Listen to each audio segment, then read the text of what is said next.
Сәлеметсіздер ме? Онлайн мектепке қош келдіңіздер. Бүгін мен сіздерге Білімет онлайн мектеп платформасының оқушының сабақты адаптивті оқытудың және платформадағы жаттығулар мен тапсырмалардың орындалу алгоритмімен таныстыратын боламын. Оқушы сабаққа кіргеннен кейін басты бет сабаққа шолу бөлімін көреді. Бұл жерде сабақ мақсаттары мен сабақ мазмұны көрсетілген. Алға батырмасын басып, теориялық бөлімге көшеміз. Теориялық бөлімде оқушы сабақ мақсатына сәйкес видео түсіндірумен танысып, конспект оқи алады. Тұрақ дегеніміз не? Тұрақтарды кімдер зерттейді? Біздің елімізде тас дәуірін зерттеген археологтар бар ма? Осы сұрақтарға жауап беруге тырысайық. Тұрақ дегеніміз не? Тұрақ дегеніміз алғашқы адамдардың тіршілік еткен ежелгі орны.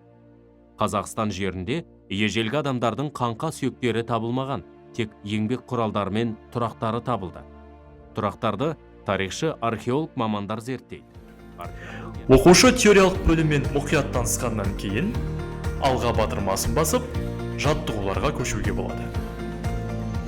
Онлайн мектеп платформасындағы сабақтар мен жаттығулар бейімді оқыту жүйесіне келтірілген.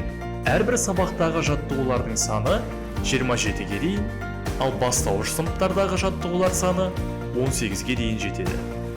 Бұл жаттығулардың барлығы күрделілік деңгейі бойынша А, Б, С деңгейіне бөлінген, ал әрбір деңгей 3 кіші деңгейден тұрады. Яғни жаттығулардың барлығы 9 кіші деңгейден тұрады. Оқушыға бірінші А деңгейіндегі, яғни жеңіл деңгейдегі 3 жаттығу ұсынылады. Егерде берілген 3 жаттығудың үшеуіне де қате жауап берсе, онда теориялық бөлімге артқа көшеді. Ал егерде берілген жаттығуларда оқушы кейбір тапсырмаларға дұрыс жауап беріп, ал кейбір тапсырмаларға дұрыс емес жауап берсе, онда сол А деңгейіндегі ұқсас жаттығулар қайтадан ұсынылатын болады.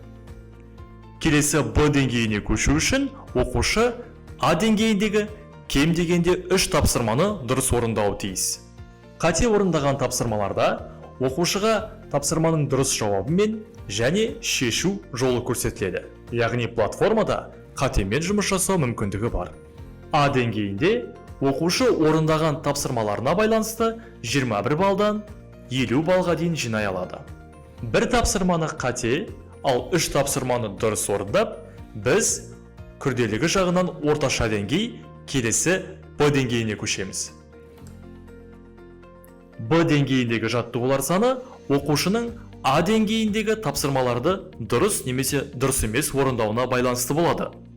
Мысалы, егерде оқушы А деңгейіндегі берілген 3 тапсырманың үшеуіне де қатесіз жауап берсе, онда Б деңгейінде тек 2 тапсырмаға ғана жауап беріп, С деңгейіне көшіп кете алады. Егерде оқушы А деңгейінде жаттығуларды орындаған кезде қателессе, онда Б деңгейінде кем дегенде 3 тапсырмаға дұрыс жауап беріп, келесі С деңгейіне көше алады.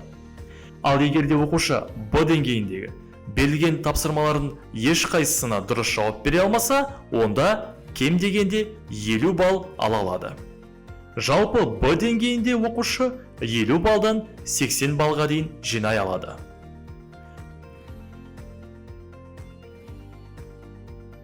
Жаттығулардағы жасыл түс ол дұрыс жауабы, ал қызыл түс қате жауабы.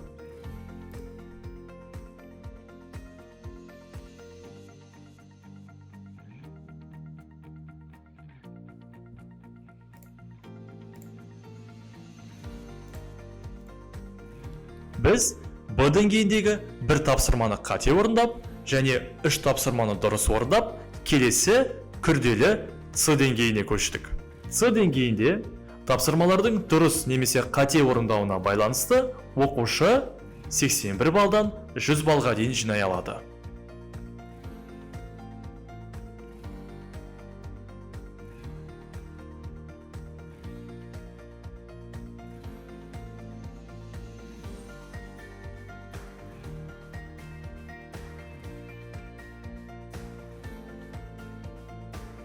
Бұл деңгейде де Егер де оқушы тапсырмаларды қате орындаса, онда сол деңгейдегі қосымша тапсырмалар беріледі.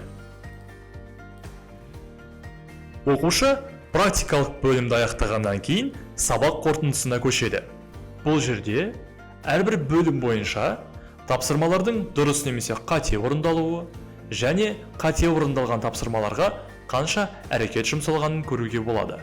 Сабақ қорытындысында оқушының қорытынды бағасы шығады. Ал оң жақ сабақ қорытындысы бөлімінде оқушы жинаған балын, яғни бағасын көре алады.